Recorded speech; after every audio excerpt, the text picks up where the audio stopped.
Welcome to the Backflip Effect, the podcast that proves there's a method to the marketing madness, specifically a method that involves clever video strategy and a dash of creative mischief. Don't be fooled by bland ideas and big budget fluff. Instead, we tackle real client questions head on and share how we've transformed businesses with strategies that actually work. Grab your headphones, maybe strong coffee, and join us as we explore the nitty-gritty of turning everyday marketing woes into story-driven success. Let's get started. Just cut out the stupid parts. It's like, welcome, and then we're talking.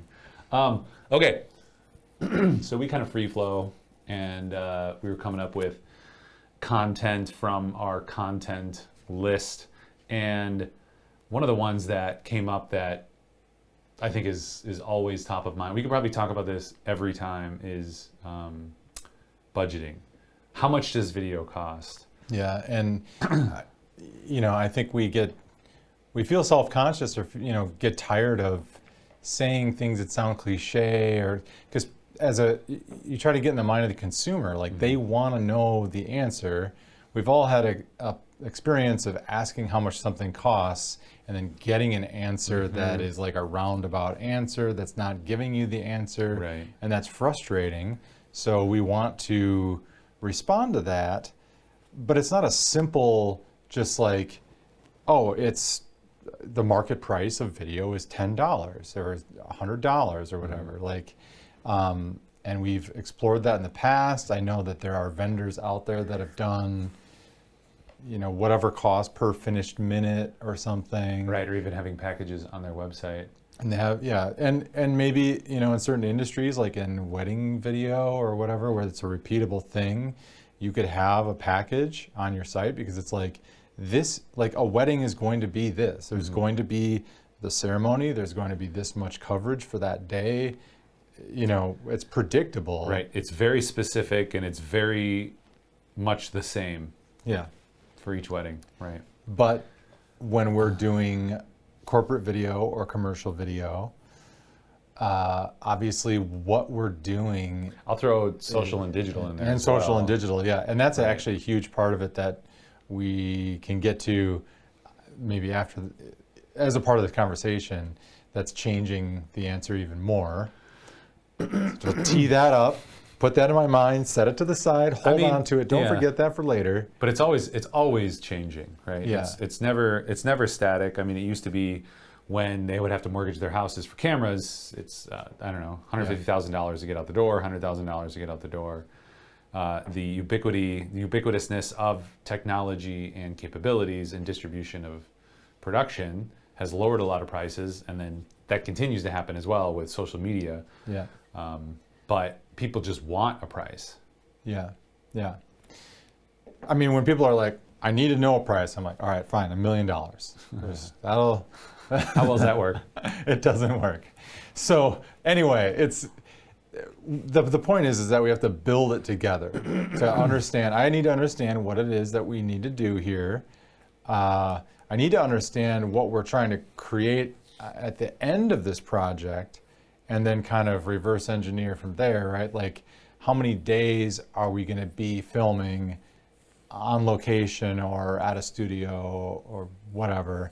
How many crew members are required based on your requirements for what kind of lighting we need, what it needs to look like? Is it commercial or is it more documentary style? Is there talent involved or not? Locations, set props. Yeah, so all that stuff goes into it. So there's a calculation that we have to put together and figure it out from there. And then how many crew do I have and their day rates and things like that. What's interesting, and this is another podcast we were talking about for today, so maybe it'll be the next episode or the episode after that, but the outcome focus. And then we, like you said, we start at the end and back our way up and then figure out the price. And really, I think this is with all things, the outcome and the value are the most important things to understand, because if somebody has a $60,000 budget and they come and they want a thing for $60,000, it might not serve them the best to have that thing for $60,000 versus having something for that specific implementation for $30,000, and then strategy and marketing, digital and social marketing that goes along with it, so that it actually gets out there to their target demographic and can bring in more leads as opposed to just a video that goes on a website, right? Yeah, yeah, and again with crew, there's all kinds of different. Well, I guess I'm on a different topic now than what you were just saying, and I do want to address that, but my mind was going in one direction, so I have to go that way for a moment. You know, there are directors who charge 10 grand a day. There are directors that charge a percentage of the total project, regardless, you know, depending on what that project is. So, and we're not talking about that here with our company, but I'm just saying, like, there are a lot of ways that you have to like figure out what all these ranges are. And okay, that's the end of that thought. That's all I had. I was just yeah. Now I'm thinking of your. And to that point, it's like, what's the value of a $10,000 director? You know, certainly, I would hope experience, a pedigree of awesome work. Yeah. Maybe it's not pedigree, but a body of awesome work. And so that's what you're hiring. That's what you're bringing on. You're bringing on that talent that can get you a specific outcome. Yeah. Right. There's kind of there's like there are in that case you're kind of like hiring talent. So when we talk about talent, we're talking about the actors who are doing something, who, you know, that's their job, they're getting paid for that, as opposed to documentary, or as opposed to like the staff that works at the company that you're filming, and then they're the talent. When you start to get to those upper levels of director fees and producer fees, in that case, you're starting to like pay for talent kind of there too. You're paying for somebody who's like well known for something. So like if you wanted to hire somebody who's worked on these, like, you know, Coca-Cola commercials or Nike brand stuff or whatever, like that's where you're going to those upper levels of directing cost. On the smaller level, local level, then there's just the market, you know, the local market and what the rates are. And, you know, I don't know, that probably is a moment to cut. Maybe it's not a moment to cut, I don't know. Well, because there is like we can go, when we're talking to clients, like I can get into the rates of all of it, but again, it's like, it's kind of irrelevant. Right, yeah. How much of that do you need to know? Or right. do you want it's like the sales process. It's irrelevant. You know, you want to sell the vacation, not the plane. You know, people aren't excited about Hawaii because they get to fly on a 747 and it's got peanuts, right? And it's got these kinds of bolts and this kind of wing, and, you know, it's going to be this fast. That's not why people buy trips to Hawaii. You buy it for the vacation, the sunsets, the experience, right? So what is the experience of video production? And it should be outcome, it should be value oriented. Yeah. For us, there's components that we figure out, the pricing of the talent that goes into it. But for the client, you know, could an exact video be 10,000 for one and 30,000 for another? It could, but the real, you know, idea there, I think, is like, what is the value and the outcome? Because, like, again, $60,000 for $1 million company, like, that's their gross revenue. That's a lot of money, especially if they don't do other marketing. And if they're just doing that and they're putting a video on their website, they're not going to get a return on that they need. And to that point of the other marketing, so maybe it makes the most sense to just dive into, we will span the gap of that outcome topic, you know, and the connective tissue here. Well, and we were talking about social and digital video. So I think what's changing, what's funny is, like, even having this conversation, I'm like sensitive to the clients that I know have asked this question. I can like feel them in the back of my mind. I like hope there aren't clients and people like, you know, are scratching their eyes out right now because we haven't given like a straight answer, you know? I feel that like tension of like, it's not that we're not trying to give a straight answer, but let's go with that scenario. So we've done projects where this one video production project, and the output of that project, the plan is to put out about a 5-minute video, right? And the cost of that was about $50,000, $60,000. We've done projects like that That's what was required. That's what was needed for the project. Talent, all the stuff that went into that. We've also done things where we've output a 2-minute video, 2 30-second videos, and 6 15-second videos, plus another 30 still images, all for, let's say, 30,000 or something like that, right? Like, so now which one is more valuable, or which one like gets you what you need? If you're a client who knows exactly what you need, and you have a marketing team internal, or maybe you're working with an agency and they're like, this is the request that we have, this is what we need, then great, then we'll do that.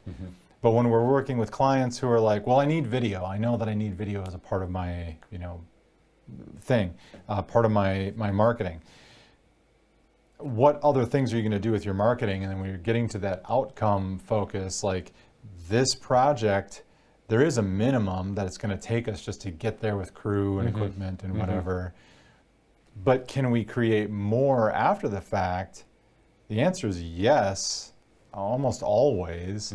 There's always a lot more content that you have, and you just have to, you're just limited by how long the thing should be or whatever.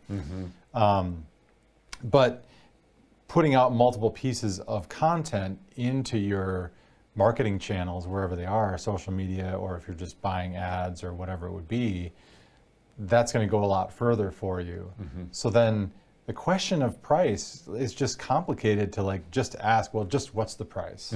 It's like, well, it's going to be something, like it has to go involved, it has to be tied into your whole marketing plan. Right. What are you spending? What are you buying ads? And if we can switch over to my iPad, I'm going to draw this out because this might help people think about it. So, when we did some research too, we saw that I think it's rising as well, like the average marketing spend. So let's just say you're 1 million, and you'll just have to deal with my handwriting, $1 million company, and you need to spend 16% of your gross on marketing. So that equals, $160,000. All right. So does that mean you're going to go out and spend $160,000 on video? No. I mean, there's a lot of different channels that you need to be marketing in, and SEO and web and all of that. So even if we just took this and if we were in charge of this budget, what could we do? We could maybe take maybe 100,000 of this. Take 100K for video, and then another 60K for the other marketing elements. I don't know why it keeps doing this. Other marketing. Now the interesting part is like this, 100,000 is the bigger number, but the 60,000 right here is probably the work that makes that $100,000 so useful. And that's not, in this imaginary scenario, it's probably not one video. It's likely not one video. It's like, okay, if you divide that by 4, each quarter you could have a brand new production for 25 grand. And that's starting to get into the right range. Okay, so now the people that needed to look for the timestamp for what is the answer without all the fluff. Like 25 grand, great. That's a great range to jump in to get a professional video made that's going to work for you and do a lot. But you need that other part that you're talking about. You need the strategy. And I love this too, because we kind of went to that model of quarterly pillars. So if we look at this, the 25K for a quarter, one shoot day, get, like a ton of documentary style, docu-style stuff, bunch of interviews, and then you can do, one longer video, maybe 4 mediums, and then maybe like 16 snackables or something like that. And again, we'd have to see what type of content we're creating, the channels that we're distributing to, the length of all the content. But then we take a look at this and we have 21 pieces of content. video content that can go across 3 months. So 7 pieces of awesome video content, which is a little more than 1 a week, almost 2 a week. And then, in addition, you want that additional strategy, this stuff up here, and we want image and text posts and all the other digital social marketing to go along with it. So that 25 a quarter goes a lot longer because you're also creating all this other content. And when you look at it, is it 100,000 for one video? No, it's 100,000 for, 80 pieces of content. And you really start to make kind of your money back when you're able to have enough budget to create all those other deliverables, as opposed to just coming in for that one thing. Well, and then let's talk about like how that applies then to all budget ranges. Something you said there just made me think of this, like even on the lower end, like really squeezing the budget down. Yeah, throw a number out there, like 15,000, or what do you want to call really squeezing the budget down, just so people have a sense? Well, or like 5,000, like I can shoot a thing with a person. Yeah, sure. And Yeah, edit a thing. go bottom of the barrel. You know, like about $5,000 is the bottom of the barrel. Yeah, so you're not getting behind the seat of this car for less than 5,000. But and that's like a one-shot thing. So I don't know how to structure it in the whole plan. But what I was going to say is that you really need to start thinking in terms of what can I do? How can I have an ongoing plan? Because there might be value if you don't have anything in getting like a video of your company so that you just have that up, right? There might be value in that. But when people talk about like shelf life and how long is this video going to serve me and be good for, it's just not very long. Like we just got to answer no. Yeah, people don't everything's changing to the point where you have to be ongoing with that content. So maybe 5 was too far down to squeeze it. It was like, what can you do in an ongoing, like what can you afford monthly, quarterly, something like that. You need to be thinking about that. And then it's like, the question is starting to become more complex. It's not just like, what's the cost of video? It's like, what's the cost of marketing? What's the cost or what's the budget that you're putting towards your marketing monthly, quarterly, annually? And then do you want video to be a part of that? And your answer should be yes. I mean, we can talk about that in a whole other episode about like the value of video in modern marketing. And, but you need to have a plan to be ongoing. And then, you don't want to be that client where, because we've run into this, right? Where a client scrapes together everything they can to get this one video done. And then they're like, all right, that's it. That's where I've spent it. Spent my marketing budget. We did it. Right? Like we succeeded with video. We would better serve them by saying, just hold off, don't do the video right now. Right. Get out your cell phone, do a quick selfie like, hey, I'm the owner, I hope you come down to my shop. Post that on your social account, keep doing that, and spend your 10,000, 20,000 annual on your ad buy or something. Well, and that's a really good point too. And looking at the numbers again, I'm going to draw some crap. But thinking, okay, like a significant project up front, just a one-time project for kind of a longer promotional piece for a business, call it, $30K, right? Then all those other pieces and ongoing work, so this is $30K one time. Then, let's see if that'll transform. There you go. Fixes my font, fixes my typing or my writing. Then we say 5K ongoing. I can't even spell stuff. Ongen. Here we go. It's probably because it's live. Yeah. Also because I probably would spell this wrong anyway. Ongoing. So then additional monthly cost to develop more content from that initial shoot, right? And then you can keep going on this. If you did this, just one of these one-time videos and then the ongoing, what is that, 90K total, right? And that kind of gets close to that idea of the 10K or 100K project, right, of just video quarterly, right? So lots of different ways to look at it. And I think the best metaphors that we've discovered are analogies, similes. What is it? Is it a onomatopoeias? simile? Is it a simile? Let's see. It's like, define a simile, an analogy, and a metaphor. A metaphor is this, an apple is like a book, right? So something categorically different. But I said like, so it's a simile. That's a hammer for. Here.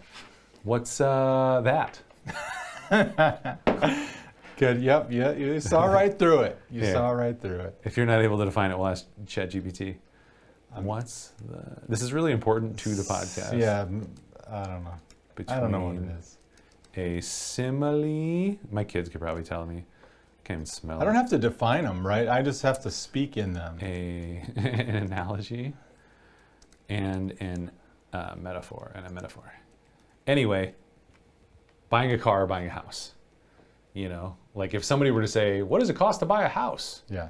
If you knew very specifically what you were looking for and all the elements and the location, and you had that whole scope dialed in, then you can get something pretty specific. Like if somebody came in to us with a pretty specific scope, we could give them a pretty specific price. And it occurs to me that even with a ton of specifics, there would still be things that change it. Right. And be like, oh, okay, well, but there is a slightly different finish we could do here. We could do it like this. Or there's other materials, other methods. There's timeline, and then there's things that happen. There's delays that happen, and just naturally because of the market, whatever. So, I mean, it is a good analogy. Always using the house analogy. Like, You want this house now? Bid 10% more. Bid 5% more. You have time, just underbid, and maybe you'll get it. You want this house in this area with that feature? Okay, it's just going to be more expensive because it's just more expensive in this area. Now, the interesting thing with a house is a person will stick with a realtor and figure out and buy a house somewhere. Yeah. And that's what we want when we try to partner with people is like, hey, let's figure this out together and we'll get you the thing you need. Yeah, now you're going down a path that definitely I've got some energy for and some... Here, hold the thought. Let me do simile, metaphor, Simile, analogy. metaphor. Okay. Let's do it. A simile is a direct comparison between two unlike things using the words like or as. He's as brave as a lion. Metaphor makes an implicit, implied, or hidden comparison by stating that one thing is another. So metaphor is another. Tim is a thief. That's a metaphor. An analogy explains a relationship between two things by showing how they are similar in a broader or more logical sense. Just as a sword is the weapon of a warrior, a pen is the weapon of a writer. So I think it's just a simile. Like buying video is like buying a house. That might be that's an analogy, I would say. I think when you're telling a story to illustrate another point, I think I would call it an analogy. It's a parable, really, is what it is. We should just be putting this whole conversation through chat, GPT. What I was going to get fired up about is, yes, so you pick a realtor, and then they help you find a house that you want, and they navigate through the budget. And we don't compare realtors, let's be honest. Yeah, people aren't like, you know what, I've decided to go with another realtor and a different house. Yeah, Luke's dad's a realtor. How many times has that happened? Okay, so where are we going with this? When people talk to us about something, we put together a budget, and then we don't hear from them for a while, and then they get back to us and they're like, I decided to go with another company for a different price. Yeah. More than half the time, the majority of the time, we're like, oh yeah, we could have done that. Yeah. Like it's not a physical product that has a set value. We are trying to interpret what they're looking for based on their conversation, and then saying, here's what I think would be good for you, and it has to be a conversation back and forth. it's a bit of a weird industry. I guess it makes sense that people do it that way because they're trying to compare vendors. Right. And I need to also be humble enough to admit that people might just decide that they don't want to work with us, don't like us. That's fine. Yeah, absolutely agree. But it's like, you have to, if you like us and you want to work with us, if you like what our company is doing and what we're saying and kind of the message that we put out or how we create things, then just talk to us and we'll design something that makes sense. So it's more of a, if you like what we do and who we are, let's make it work. you've got to you've got to choose. I mean, is that the biggest takeaway for like budget? Is just like, well, that's why we use our cliche, or it's not cliche. No, it's a good awesome. phrase. It's awesome. Choose a partner, not a price. Yeah, or pick a partner. Pick a if partner. You want to go alliteration. And could be a simile. Let's do this. Okay, let's wrap up cost. Let's give people tips on cost. All right. And then the next one, which you'll have to tune into right after this, is pick a partner, not a price. Because I think we could rant on that in a really positive way. Oh, that's going to be a different one. That's not part of the wrap up on. Okay. No, I think we started getting into it, and I think we have a lot more to say. Okay. So let's wrap up the price.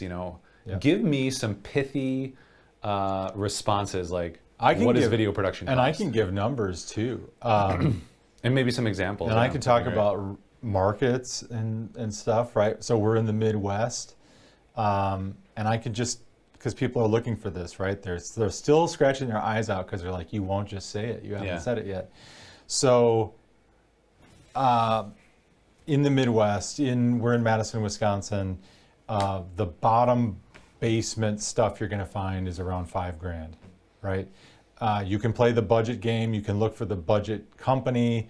What you get when you go for a budget is going to be budget, right? So if that's what you want, fine. There might be vendors out there. Generally, you get what you pay for, and there are some people who are starting off who are exceptional. Yep. But the chances of you hitting the lottery you're rolling the dice. So low. Yep. And we get people in marketing, in video, who come to us and say, yeah, I had a bad experience. I'm looking for somebody who can provide some continuity and some regularity and some consistency. Yep. Like, yeah, that happens all the time. But you could win the lottery. Maybe that's you. Yep. That is a metaphor. So 10,000 to 20,000 is like still a small. 10 is kind of tight. 20 is starting to be good. That's a good range to just be like, I can get a pretty good production going for that. Again, this is kind of Midwestern areas. I'll typically say 15 to 30 is a really solid range for documentary style promotion. Yeah, and my brain is in the past and I haven't adjusted for inflation yet, so we might need to adjust that. Then let's say we're going to incorporate talent.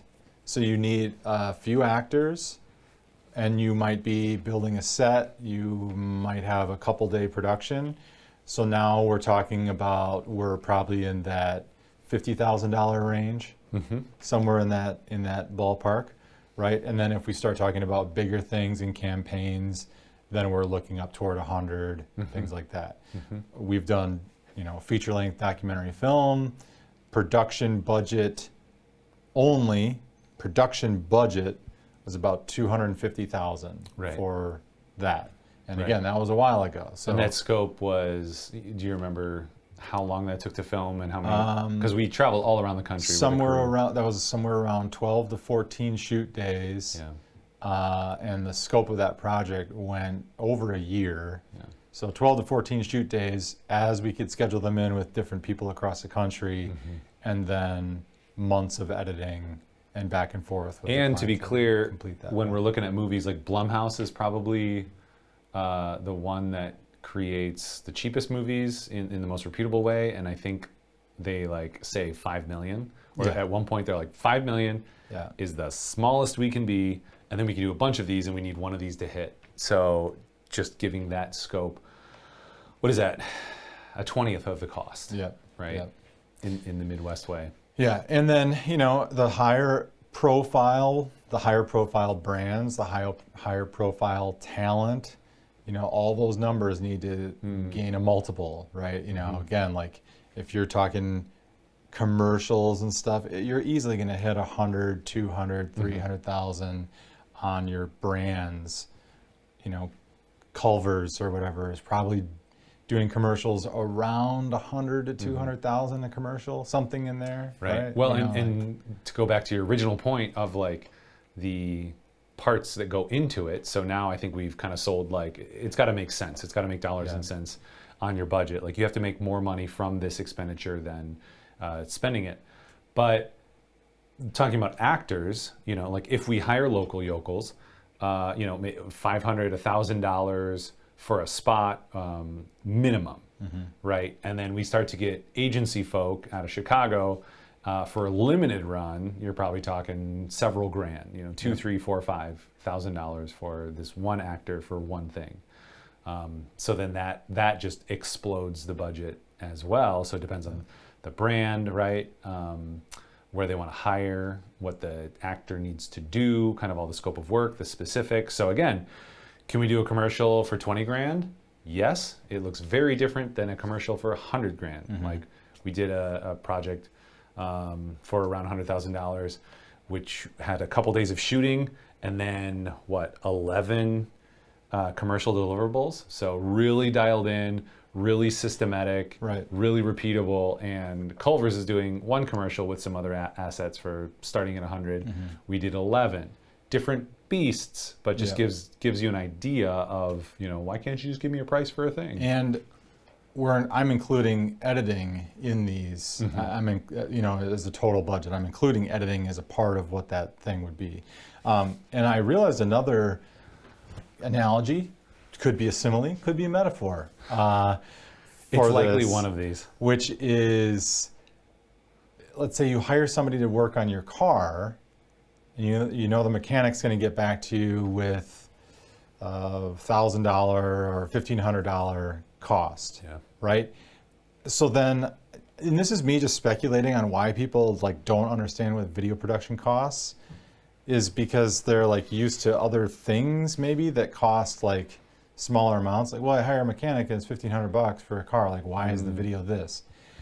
Well, if you hired your mechanic to work on your car and you said, this project of my car, you're going to be working on it for a month.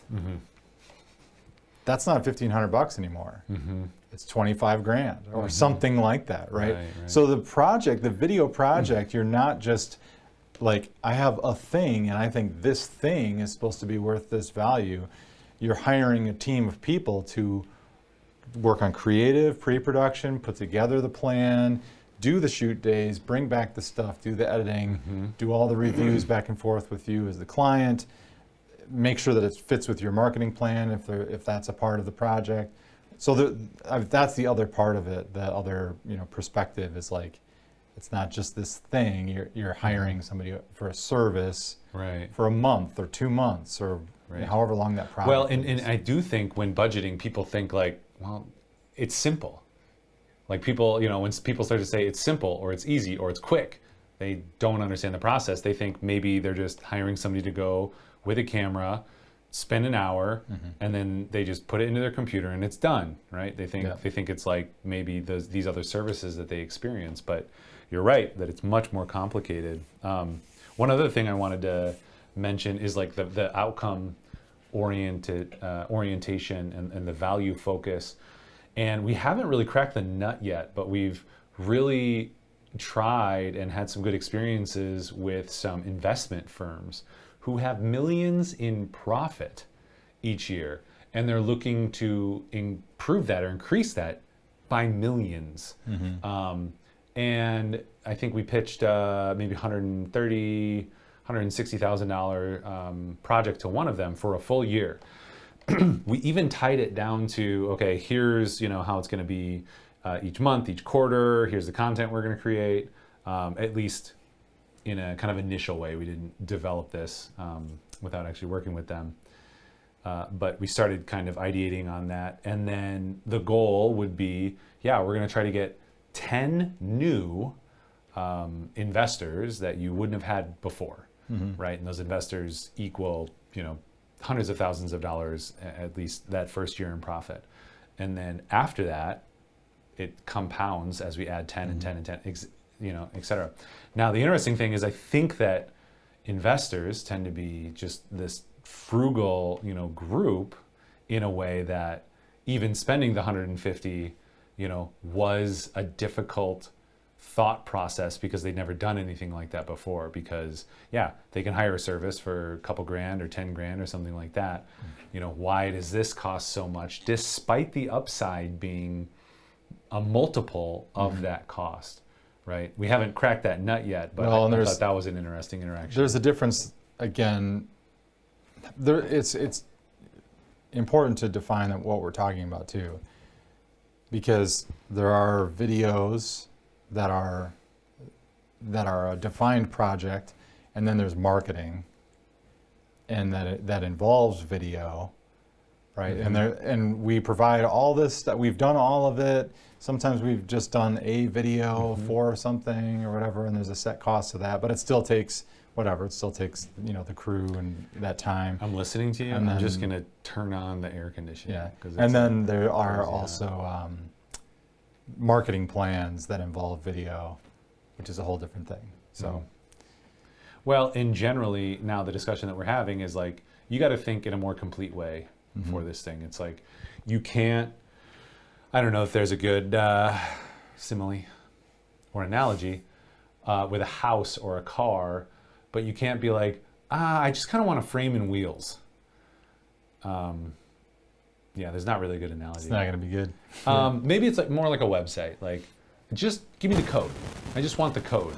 Well, you don't want a code. You want a website, and you want a back end that you can interact with and manage the content, and then you want a way to share that, and then you want a server to host it on, and it's got to be fast. You need all this, and it's going to be ongoing. So you don't just want me to hand you code. Yeah. Right. You don't just want a video, or you don't need a video. You may think that is all you need, but you really need that consistent strategy and marketing that goes along with it. Yeah. If you've never done video before, you should be uncomfortable with the cost. Like, it should be uncomfortable to you because it's likely going to be more than you think. In terms of your marketing and your marketing budget, the outgoing money, kind of different strokes for different folks, but video is going to take up a big portion of that budget, just because that is the content that converts the most. It's the content that engages better than anything else. It's more shareable, and it's more segmentable. So you can break that one big quarterly video down into multiple pieces and share that out. So it's going to just give you a lot more mileage. So final verdict. Do it. On a rating of 1 to 10, production cost. I'm for it. I am in favor. There's no good way to end that. So it's complicated, but if you think outcome and you think value focus, then it doesn't matter if it's $10,000 or $20,000, if it will double. If the opportunity is double or triple or 10 times that. Yeah, there's probably I don't know. It's not a wrap up point. It probably just kicks off a whole other discussion. But you're hiring professionals for a large amount of their time to work on your project, and it's like people. If you think through it logically, I think you can get there. If you think about this is how much, a engagement photo session costs. This is how much wedding photography costs. This is how much wedding videographer costs, and those things are priced and they're designed for consumers, and they're very set guidelines, right? And then this is very specific scope, diving into business professional area and trying to coordinate with the business on what your goals are, what you're trying to get as an outcome. Anyway, you just build it that way, you can get there logically. Yeah. And I think the next podcast we're going to do, which you have to tune in for, is pick a partner, not a price. The alliterative, not an analogy, nor a metaphor, or a simile. It's none of those. It's just a great direct statement. It is the thing. It means what it says. So tune in for that.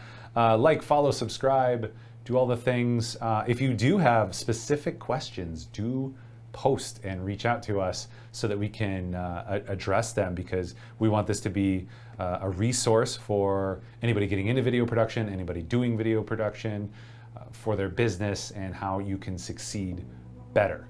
So that's what we got. Thanks, John. Thanks, Ryan. We'll see you next time.